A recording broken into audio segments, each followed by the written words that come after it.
जो वर्ण व्यवस्था की रक्षा नहीं करता।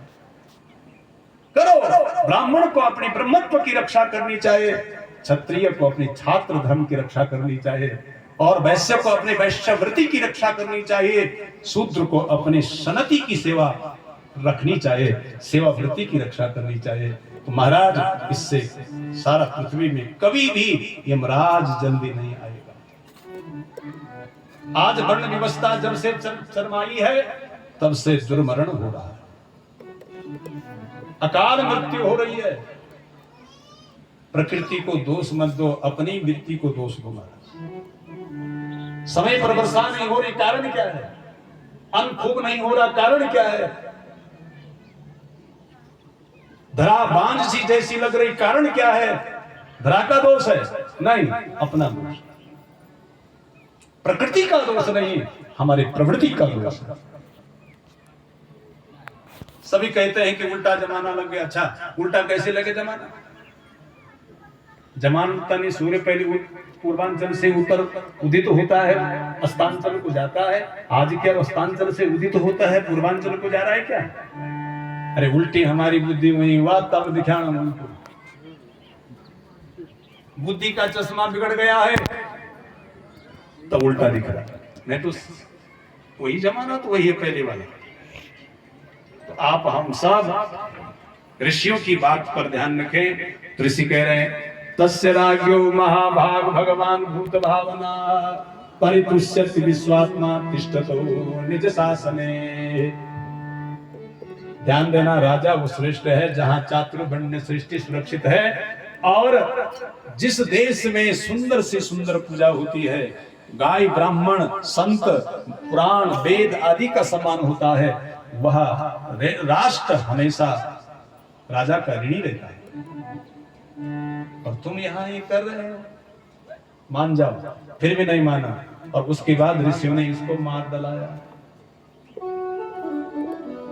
क्या कहा?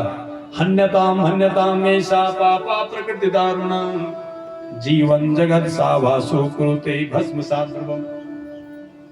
यदि ये जीवित रह गए सारा जगत को भस्म कर देगा अभी यमाग्नि बुला करके। और एक बात ध्यान देना, हमारा समवर्ती परेराट, यदि समवर्ती बन जाओगे तो यमराज जल्दी आएगा अपनी अग्नि, प्रचंड अग्नि को लेकर के।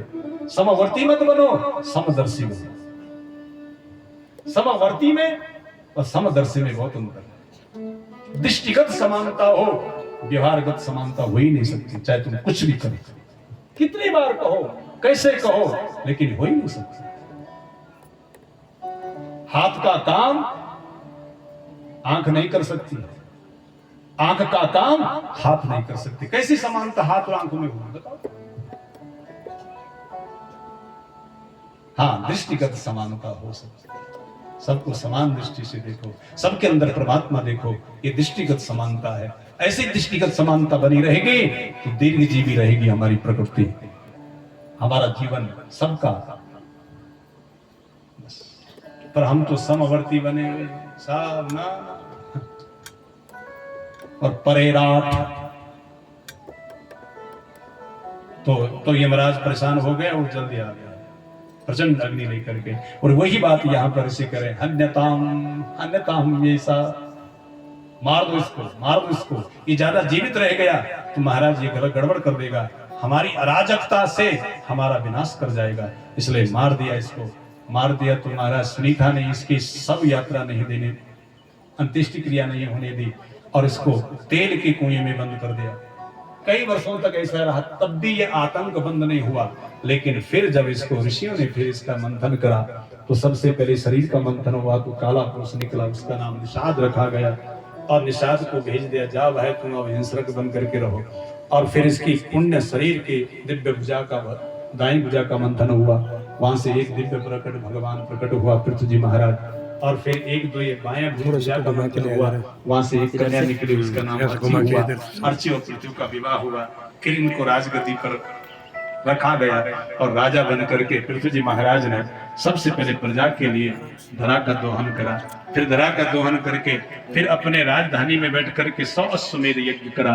100 अश्वमेध यज्ञ करने के बाद पृथ्वी जी महाराज पर भगवान प्रसन्न हुआ, यज्ञशाला में प्रकट हो गए।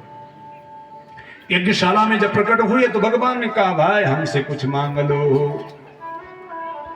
तो पृथ्वी जी कहते न कामये नाथ तदप्यहं क्वचित् न यत्रयोस्म चरणाम्बुजासव महातमान्तर्हृदयान् मुखार्चितो विद